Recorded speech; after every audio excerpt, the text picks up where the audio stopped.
মনে বাবলা পাতার কষ লেগেছে, উঠবে কি আর সাবানে?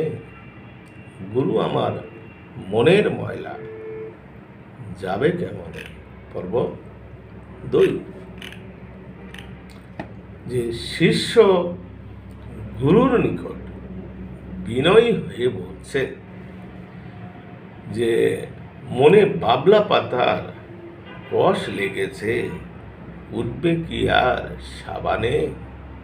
গুরু আমার মনের ময়লা যাবে কেমন? তাহলে আমরা এর ব্যাখ্যা কি হতে পারে, কি বুঝবো? দেখুন, আমার জামা কাপড়ে বা আমার শরীরে ময়লা লাগলে আমরা কি করি? সাবান দিয়ে পরিষ্কার করি। কিন্তু আমার মনের মধ্যে যে ময়লা জমে রয়েছে, সে ময়লা কি দিয়ে পরিষ্কার করব? ওখানে তার সাবান লাগানো যাবে না। তাহলে আমরা আসি এবার বাবলা পাতার কষটা কি। এই বাবলা পাতার কষ খুব আঠালো। বাস্তবে আমরা এই যদি বাবলা পাতার যে কষ দেখি, তা খুব আঠালো এবং সহজে ওঠে না, একদম সুপার গ্লুর মতো লেগে থাকে।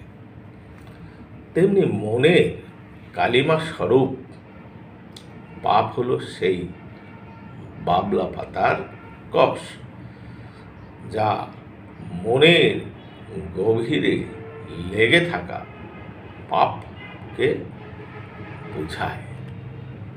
মনের পাপকে বাবলা পাতার কষ হিসাবে বোঝানো হয়েছে। তাহলে মন কিভাবে পাপ করে? মন এমনই আজব রহস্য, যার মতি গতি বোঝা মুশকিল। মনকে পরিচালিত করে 6 জন মন্ত্রী।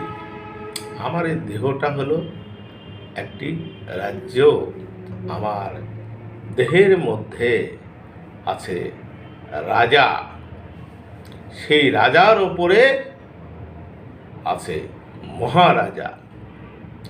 মহারাজা রাজাকে দায়িত্ব দিয়েছে, তুমি তোমার এই রাজ্যটা পরিচালনা করো, ন্যায় অন্যায় ভালো মন্দ দেখে তুমি রাজ্য পরিচালনা করো। কিন্তু রাজা কি হয়েছে?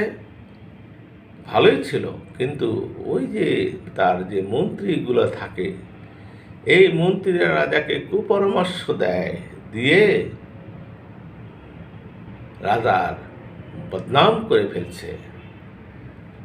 কুপরামর্শ দিয়ে কাজ করছে, রাজ্যের ক্ষতি হয়েছে, বদনাম হয়েছে কার? রাজা, অর্থাৎ নফসের। তা এখন এই 6 জন মন্ত্রী পরিষদের সদস্য কারা? এরা হচ্ছে আমার আপনার 6টি রিপু শক্তি। এই রিপু শক্তিগুলি কি কি? কাম, লালসা, ক্রোধ, রাগ, লোভ। লোভ তো লোভই বোঝেন। মোহ, আসক্তি, মদ, অহংকার, মাৎসর্য, ঈর্ষা। এই যে 6টি রিপু, যা মানুষের ভালো মন্দ করার বিচার করার ক্ষেত্রে বাধা প্রয়োগ করে। তো এই যে রিপু শক্তিগুলি, ইয়াই হচ্ছে 6 জন চোর। আমরা পরের পর্বে ফিরছি। ধন্যবাদ।